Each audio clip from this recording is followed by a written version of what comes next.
confessions of American Christians recovering from American Christianity. This is the world we made.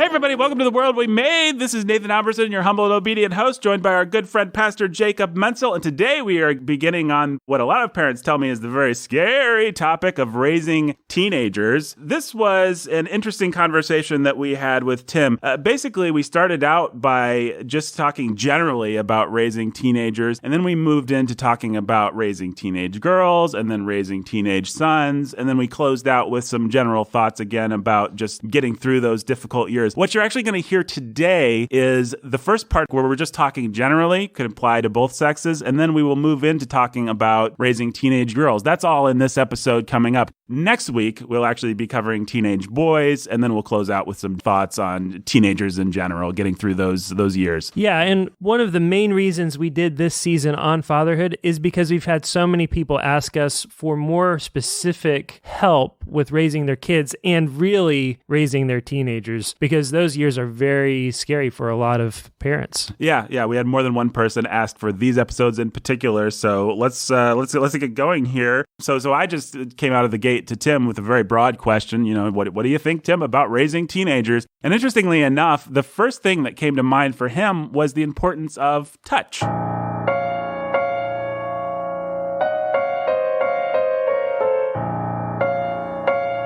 You know, you've hit the teenage years because many times your children will stop wanting you to touch them, or they'll want your touch to be less intimate. And specifically, they will recoil at kisses and hugs. I would say that that's almost normal. It makes sense that when you realize you're a sexual being, which healthy children will not realize until they reach puberty, that your desires and your body and what it does at that time does make you feel less innocent and presentable. And so intimacy physically with your family gets more difficult. I think it's natural, and I think the first thing I would say is you absolutely must not allow that to happen with your children. And it's scary because, especially in my case, and I don't know if people's experience will match mine, but when my sons became teenagers, there was a period of time where I had to hold them in my arms and tousle their hair and, put my hand down their back in between their shirt and their skin, despite them being uncomfortable with me doing it. I mean, that's what all of parenthood, fatherhood is. You're just constantly doing things that are uncomfortable to you because you know they're right. And I knew it was right because I'd had a father who, well, this is an interesting story. Our house was not pretentious at all and mostly antiques from Gettysburg, but my father had his leather and chrome recliner, and that's where he read. It was right by the fireplace. He was always there. If he was at home, which he wasn't there a lot of the time, but he was home. When I go up to bed, he'd be in that chair. And one night, as a teenager, I decided to go upstairs and go to bed without saying goodnight to him. And as I'm going up the stairs, I hear my dad call me, "Tim." So I go back into the living room. I say, "What, Dad?" And he said, "When your brother died, he didn't think he was too old to give me a kiss goodnight."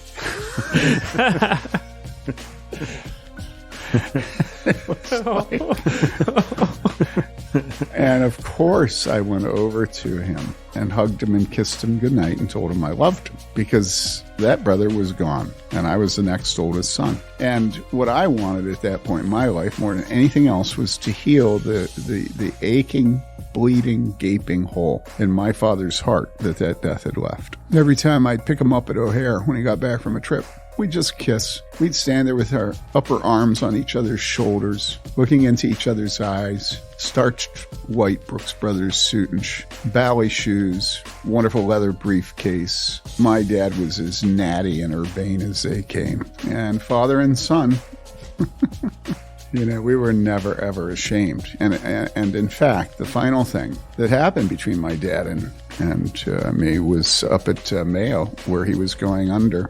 He was getting taken to surgery. It was 6:30 or so in the morning. Right before they took him, I was beside his bed and I leaned over and I put my hand on his cheek. And he was acting like he was going to come out of the surgery. Everything was going to be fine, you know. But God had revealed to me in a dream that he was going to die that day. And I put my hand on his cheek and I said, "Dad, I love you." And I said, "You'll never know how much I love you." My dad was speaking in the chapel at Wheaton. He graduated from there, and he was speaking in chapel one time back in, I think, the early 80s, late 70s or early 80s. And just in an offhanded way, he mentioned that college students wanted their fathers to hug them and kiss them. And immediately, the chapel stood up and gave him a standing ovation. It shocked him. It's awkward, it's difficult, but I almost want to say that if you will have faith to touch your daughters and your sons in their teenage years, everything else will be okay. If you'll caress them, and I don't mean sexually, obviously, I mean their cheeks, their backs, rub their backs, and not in a cloying way. Not in a way that makes it clear it's about you and not about them. But on the other hand, not talking about it. It's the language of fatherhood. And I know a lot of the people listening will say, well, that's not me. Okay, it's not you. You know, my relatives, they're not this way. But it's so pathetic that they're not. It's so sad. They're all rocks and islands. And so that may seem like a trivial thing that I'm raising. It's not a trivial thing. And I tell you that it was as awkward with me as it was with all of you to kiss and hug my son Joseph when he became a teenager. But honestly, I had no clue what else to do. I had no clue how to be a father to a teenage son. None. But I knew how to hug and kiss. And the other thing I would do is I'd look at him when we were standing there hugging, and I'd look in his eyes and I'd say, "Joseph, I know that you're a terribly wicked man, but I love you." Because I know that the awareness of sin for teenagers is overwhelming. And I wanted him to know that I didn't think he was sinless, that I was not a father incapable of understanding and caring, helping him carry his sins. So that's the first thing that I would say. Touch and let them know that you know they're sinners and that you love them. Okay, step 1, touch them. Got it. Step 2 in the Tim Bayly comprehensive plan to raise your teenager: make sure they know the world does not revolve around them. You know, I could talk about a ton of stuff about those teenage years. I always made a point of taking my teenagers out of school, and people might think, well, what's that about? Well, as a pastor, you don't get to leave on weekends. So if I'm ever going on a trip, I'm taking them. I don't care if that means they have to miss school. I'm going to be with my children. I want to be with my children. And I should get, as a father, what I want. That's another thing. With high school students, you tell those children that they exist to give you and their mother pleasure, and then make them do it. And it will be such a relief to them because they become convinced as adolescents that life is about them. And it's not. They're there to make you happy. And I know people are listening to this and thinking I'm a monster. I'm not a monster. For heaven's sakes, put your teenager out of the misery of them being the center of the universe. Make sure they understand that you are, you know, and it'll be such a relief to them. You know, Michael was, the day she got married, other than my wife and all my daughters-in-law and my daughters and your wife. But I mean, I don't think I've ever seen such a beautiful bride when she married Ben Crum. But it wasn't always that way. When Michael became a high school student, Michael decided that she had every right to be in a funk whenever she wanted to. And, you know, there's something up with which I cannot put, and that is a beautiful teenage daughter who's in a funk. It just ruins my life. I walk into the living room and there she is in a funk, scowling, and I want to go back out the front door and try again. And so I used to say to Michael, smile at me. And it really angered her because she's self-willed and she's what we used to call a really pushy, you know what. She'd scowl the more at me when I would say I wanted her to smile at me. And so I just leave the room and let it be. And then I do it again and she still wouldn't smile. And then I do it. I think it was 3 or 4 times. The third or fourth time I looked at her. And we were across the table from each other. I looked at her. I said, Michael, you smile at me. Well, I don't feel like smiling. I said, I don't care what you feel like. You smile. I deserve a smile from my beautiful daughter. Now give it to me. I can't smile if I don't feel like smiling. Then I looked at her and I said, Michael, your emotions are subordinate to your will. You smile.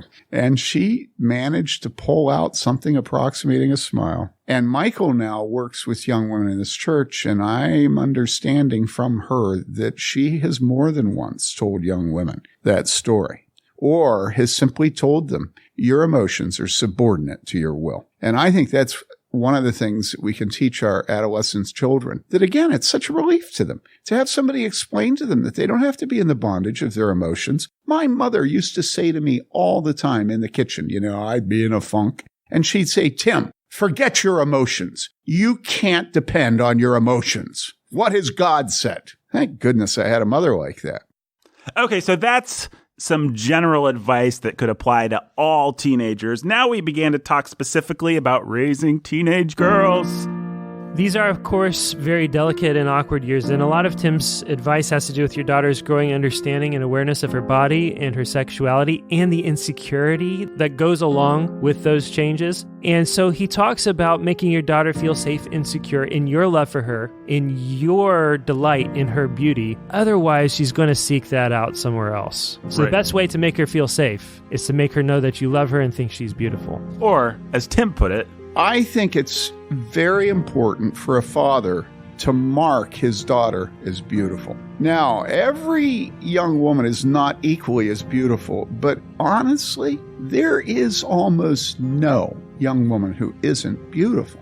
Because it's not simply a function of her weight, her height, the features on her face, her hair, and stuff like that. It's also a function of that time in life. It is springtime. And nobody walks around judging this and that tulip or daffodil. They're just all gorgeous, and that's the truth about young women. They are absolutely gorgeous. They are open like a rose. They are ready for love. Now, I'm not talking about sex here. And the first love they deserve and should receive is their love of their father. And a father has to be a monster to not be able to give that love to his daughter. She's beautiful. Now, what do you do when your daughter's overweight or short or I don't know, because I never had a daughter who was overweight that I had to love as a teenager or one that was short.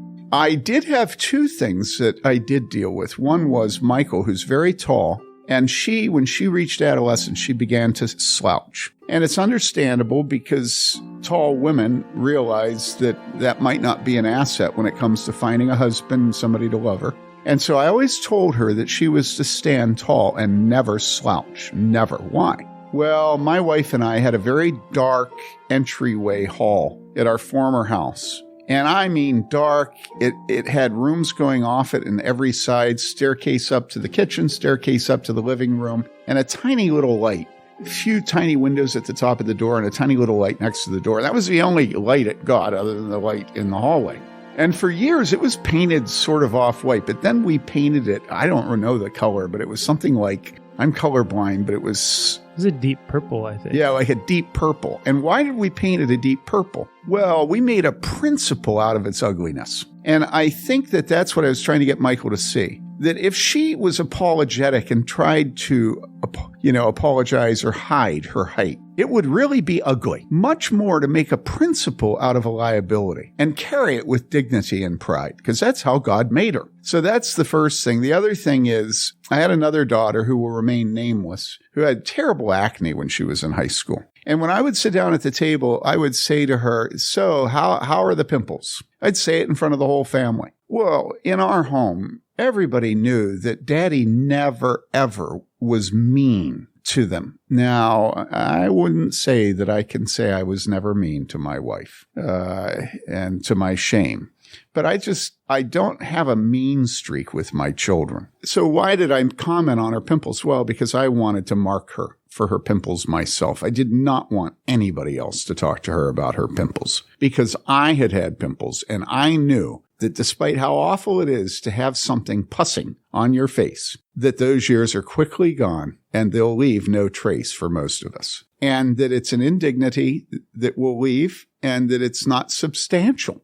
And so that's why I made a joke out of it. I made a joke out of it because I wanted her to be inured to it. I did not want her to walk around and think about her pimples. And I told her that she was beautiful in the pimple. And I've done that for young women in our church. I did that for a young woman recently here in the church. They should know that they're beautiful and that the pimples, that we don't even see them. Now, I suppose that other teenagers may have seen her pimples at that time, but no adult. You look at the pimples and you think, wow, she's got pimples, right? But nobody thinks she's any less beautiful because she has pimples. What we all realize is that she's very self-conscious because she has pimples. But we know those pimples are going to be gone soon. And so things like weight, no father should ever harass his children about their weight, especially his daughters.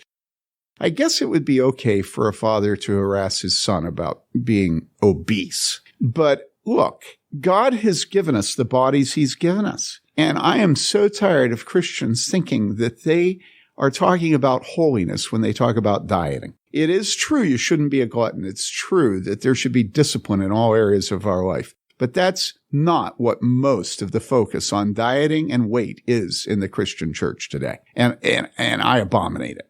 Absolutely abominate it. Most of my life, I was skinny.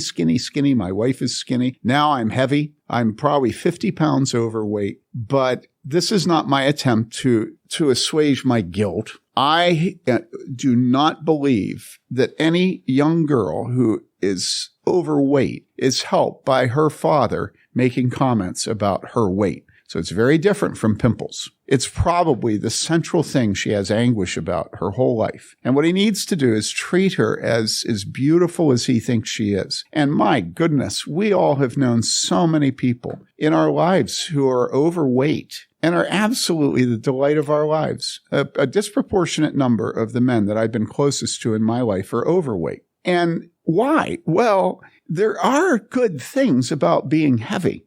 One is that it is a certain discipline to your pride, right? You wouldn't know about this, Jake, but you'd know about it, Nathan. Yes. Yeah.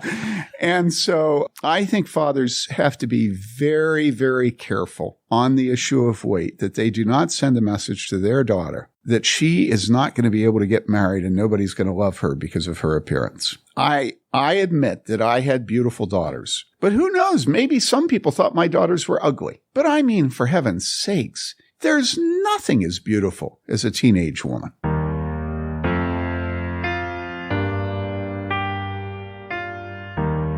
Now, the biggest thing with teenage daughters is what to do with them as they get old enough to leave the house. Am I right, fellas? If I ever had a teenage daughter, I'd want to make sure she lived up to her full potential by staying exclusively in the kitchen until the right man asked me for her hand in marriage. Yeah, that may not be Tim's approach. What? Now, what about this issue of marriage and young women and daughters?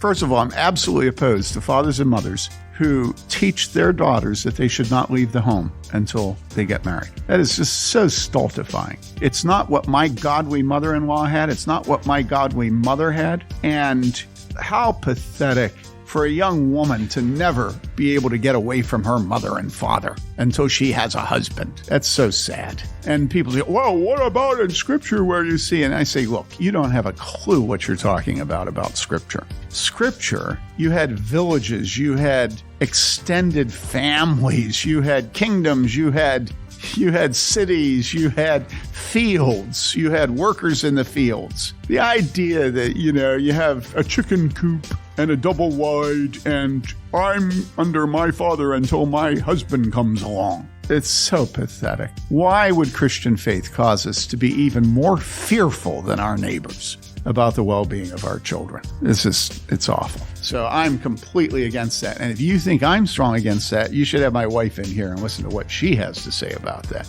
She's made the mistake of saying to the parents of young single women that will move to Bloomington and come to this church that she thinks that they should be happy that their daughter is learning to live on her own. And I mean, you would think that she just killed Mother Teresa.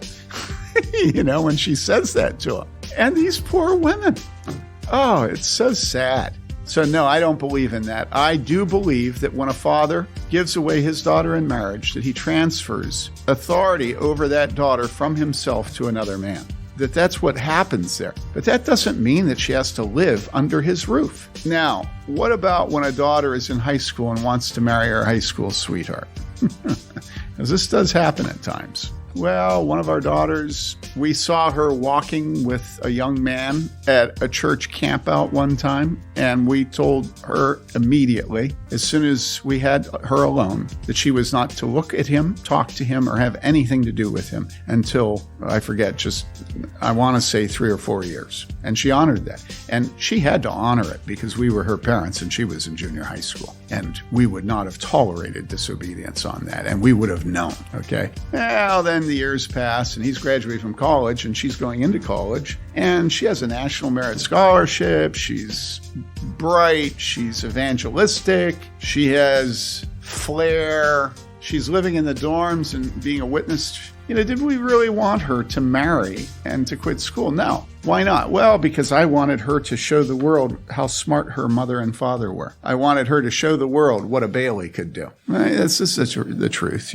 I was living aspirationally through her. And so what we did was we told them, no, they weren't ready to get married and they couldn't get married. But in that case, it was partly because there were things we were concerned about with the man that she loved, that we wanted to see him under discipline for a year, knowing that we had put him off largely because of character issues that we wanted to see change. And over the course of the next year or two, we did see those things change, but they still got married before she graduated. And so I don't think there are any rules to be made. I don't think every daughter has to leave her parents' home before she gets married. No. I don't think it's wrong for a daughter to leave her home, depending on the circumstances. And if you don't like what I'm saying, let me tell you a little story. Let's say that you're a Christian that knows that you're God's gift to your daughters, whether a father or a mother, and that you can't trust your daughter out from under your thumb until she has a husband whose thumb she'll be under, like the Rolling Stones, under my thumb. Here's my response to you. We have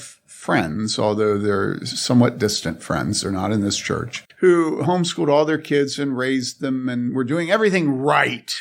Everything right. And they had a daughter, and I'm going to get a little bit of the story wrong, but not the essential facts. They had a daughter who I think she wanted to pierce her ears, but it may have been her nose. I don't know which it was. And no, absolutely not. No, it's godless to put holes in your body that God hasn't put there. And so, no, she couldn't. Well, this was not a girl who was a rebel. And her desiring to get a pierced nose or pierced ears was not rebellion. I know some of you are prepared to say it was, and a pox upon you. You go ahead, you tell everybody that God says you can't put a nose ring in, even though there's nose rings in Scripture, but you go ahead, knock yourself out. So guess what? She told her parents that when she turned 18, she was going to pierce her ears, pierce her nose. It must have been nose. I think it had to have been nose, but I don't know. It might have been ears. It wasn't tattoos. And so she turns 18. She goes down to the local tattoo parlor and has them pierce her nose. And she runs away with the guy who runs the parlor, who's like 38.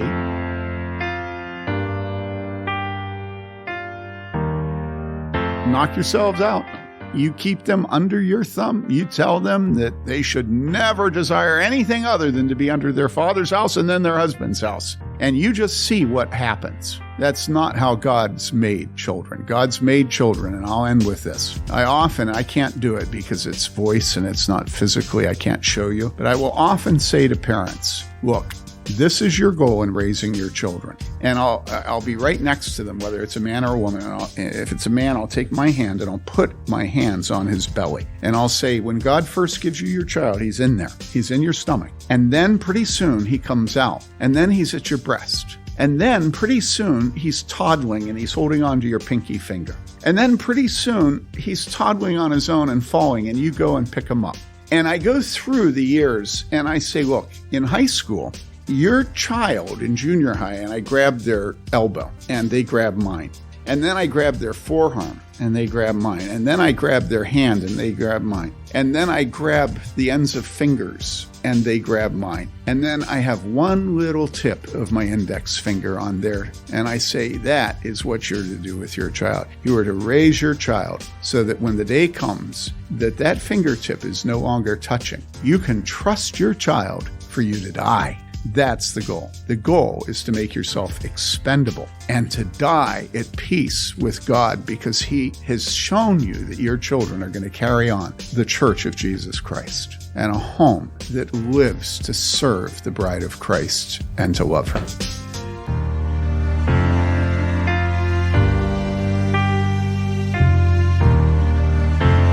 The World We Made was produced and executive produced by Nathan Alberson and Jacob Menzel. For more great content, go to warhornmedia.com or follow us on social media under @warhornmedia. Come back next week when we'll finish our discussion of teenagers and specifically teenage boys.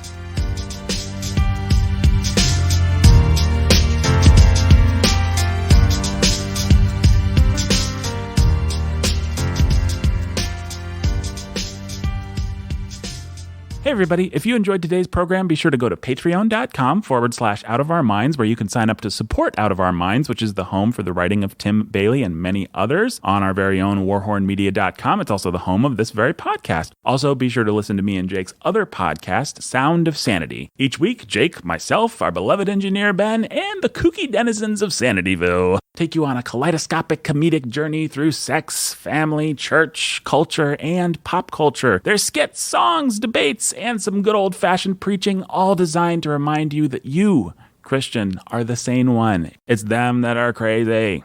It's a show that's come a long way from its humble beginnings. I really love it. Check it out. It drops every Tuesday on warhornmedia.com or wherever you get your podcasts.